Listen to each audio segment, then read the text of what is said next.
Olá, eu sou o Dr. Vinícius Medina Lopes, especialista em reprodução humana, diretor do Instituto Vero. Vou mostrar para vocês, através de slides, a fertilização in vitro como é realizada aqui no Instituto Vero.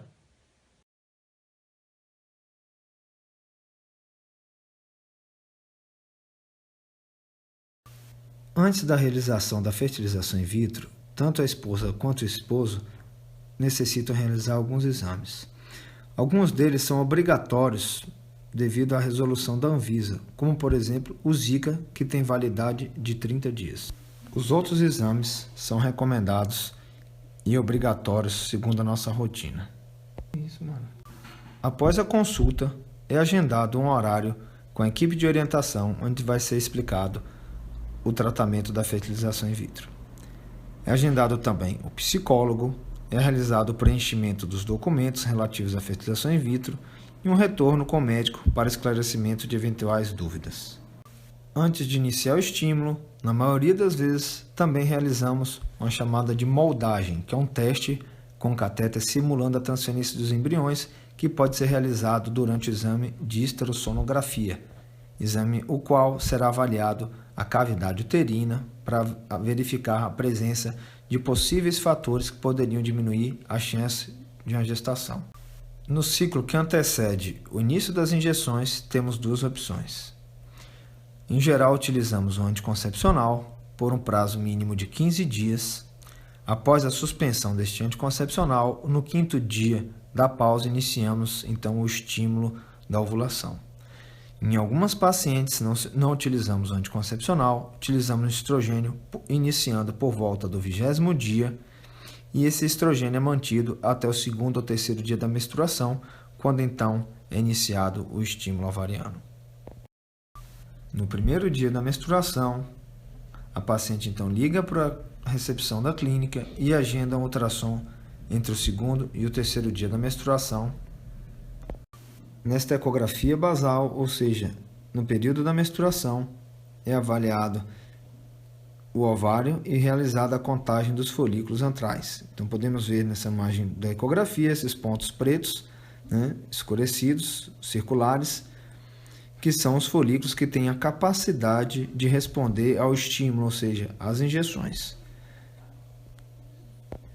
Podemos ver abaixo, à nossa esquerda, um ovário com boa reserva ovariana. Então, esses maiores folículos, quer dizer, se a paciente possui uma quantidade boa de folículos visíveis ao ultrassom, significa que ela tem uma boa reserva ovariana. À direita, podemos ver uma representação de um ovário com a baixa reserva ovariana, ou seja, essa paciente vai necessitar de altas doses de medicamentos e, mesmo assim, provavelmente não terá uma boa resposta em termos de número de ovos captados. Nessa linha do tempo, podemos observar os dias de acordo com a fase da estimulação ovariana. Então, após realizar o ultrassom no período menstrual, é iniciado o estímulo com injeções, que podemos ver que são diárias, e são realizadas algumas ecografias transvaginais para avaliar a resposta do organismo a essas injeções. Em um determinado dia, aqui representado como 8º dia, é iniciado o bloqueio da hipófise, que significa bloquear a secreção dos hormônios que poderiam levar ao rompimento dos folículos e à perda de todo o ciclo. Então, a partir deste momento, por volta do 6º ou 8º dia, dependendo do tamanho dos folículos, é iniciado um segundo tipo de injeção. Essa injeção significa injeções para bloquear o rompimento dos folículos. É mantido, então, essas injeções até que os folículos atinjam o tamanho adequado para marcar a captação dos óvulos. Então, o último medicamento injetável é o HCG. 2 dias depois, é realizada a captação dos óvulos e, entre 2 e 5 dias após a captação dos óvulos, é realizada a transferência dos embriões. Podemos observar nessa imagem à nossa esquerda o folículo e, dentro do folículo, essa estrutura arredondada, que seria o óvulo. A função do HCG ou do agonista de GnRH é finalizar a maturação deste óvulo e o desprendimento do óvulo da parede do folículo, para que quando a gente penetre com a agulha dentro do folículo, este óvulo seja captado. O procedimento da coleta dos óvulos é realizado sempre no período da manhã, com a paciente em jejum de 8 horas, dentro do centro cirúrgico, por um médico, auxiliado por um outro médico especialista também em reprodução humana e um anestesista. Através de uma sedação venosa, ou seja, não é necessário nenhuma anestesia na coluna, chamada RAC ou peridural, não é necessário. A alta acontece depois de 2 a 3 horas do procedimento e a paciente permanece em repouso até o final do dia. Neste dia é realizada a coleta do sêmen e o período de abstinência adequado seria de 2 a 7 dias.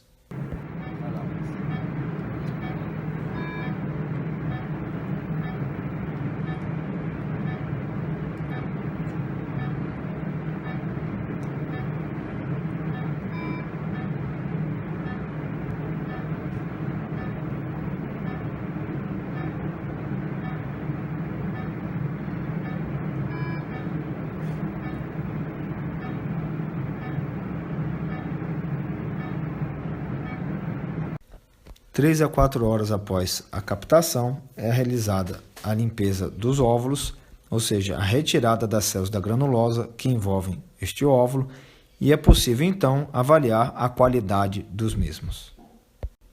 Após a seleção do melhor espermatozoide pelo biólogo, é realizada a injeção intracitoplasmática de espermatozoide, também chamada de ICSI. Penetra-se com essa pipeta o óvulo, aspira-se uma pequena quantidade de líquido e injeta-se o espermatozoide. No dia seguinte à captação dos óvulos, avaliamos a fertilização. Por volta de 18 horas após a ICSI, podemos ver aqui o óvulo que foi fertilizado. Dentro do óvulo, nessa primeira figura à esquerda, podemos ver 2 pequenas estruturas bem no centro do óvulo, que seriam os pronúcleos. Então, são 2 pronúcleos, um contendo a carga genética paterna e outra materna. No centro, essa imagem do centro é um embrião contendo 2 células iguais, ou seja, ele fertilizou e clivou, ou seja, as células dividiram. Iniciou, então, o desenvolvimento embrionário. E à direita, mais à direita, um embrião com 4 células iguais, um embrião com bom aspecto no segundo dia de vida. No terceiro dia de vida do embrião, podemos observar de 6 a 8 células aqui nessa imagem à esquerda. Ao centro, no dia seguinte, ele já chamado de mórula, já não é mais possível contar as células. Em torno de 5 a 6 dias, esse embrião já tornou-se um blastocisto, quando ele deverá então ser transferido para o útero ou congelado. A transferência embrionária pode ser realizada desde o segundo até o 5º dia de vida do embrião. Nessa imagem podemos observar, através de dados estatísticos, que de 5 óvulos que são injetados, podendo ser observado aqui nesta linha, nessa coluna em D0, de cada 5 óvulos que são injetados, em média 4 fertilizam. E ao longo dos dias no laboratório, D2, D3, D4 até o D5, os embriões ou vão parando seu desenvolvimento ou vão degenerando. Então, de cada 5 óvulos trabalhados, em geral temos 2 blastocistos. Quando o número de óvulos disponível para a injeção é grande, e de acordo com a evolução deles no laboratório, podemos deixar que a transferência ocorra por volta do 4º, 5º dia, quando então essa seleção já foi realizada. Segundo a resolução do Conselho Federal de Medicina, para mulheres de até 35 anos, pode ser transferidos até 2 embriões. Entre 36 e 39 anos, 3 embriões, e com mulheres de 40 anos ou mais, pode ser transferidos até 4 embriões. Apesar dessa resolução permitir a transferência de 3 embriões para mulheres entre 36 e 39 anos, em geral costumamos transferir 2 blastocistos com o intuito de diminuir as chances de gestações trigemelares. Podemos ver a camada interna do útero que estamos circundando agora. Essa parte mais branca é chamada de endométrio, é onde o embrião se implanta. Aqui à direita temos a ponta do catéter externo, um catéter mais rígido, por onde entra um catéter mais fino. Podemos ver aqui à esquerda, subindo, a ponta do catéter interno que contém os embriões, aqui demonstrando uma distância de 2,4 centímetros para o fundo do útero. Depositamos lentamente os embriões e podemos ver a formação de uma bolha branca, que é o local onde os embriões ficaram após a transferência.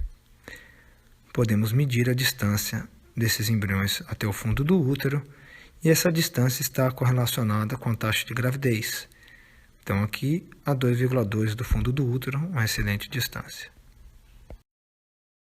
Alguns sintomas são comuns após a captação dos óvulos e após a transferência dos embriões, como dor de cabeça, que nessa situação deve ser utilizado dipirona a cada 6 horas ou ainda paracetamol a cada 8 horas, dor embaixo do ventre deve ser utilizado Buscoduo a cada 8 horas, no caso de constipação uma cápsula de tamarine ou naturete uma vez ao dia, no caso de gases 30 gotas de dimeticona a cada 8 horas e no caso de sangramento transvaginal é muito comum ter um sangramento discreto, mas é bom avisar ao médico assistente.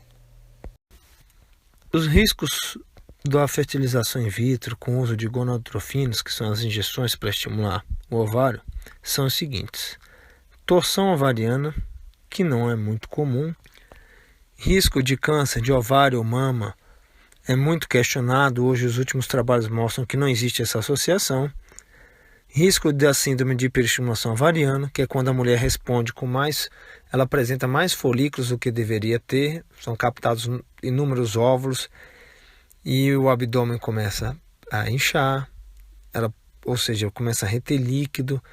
Isso é possível observar também dor embaixo do ventre, às vezes desconforto respiratório, diminuição do volume da urina.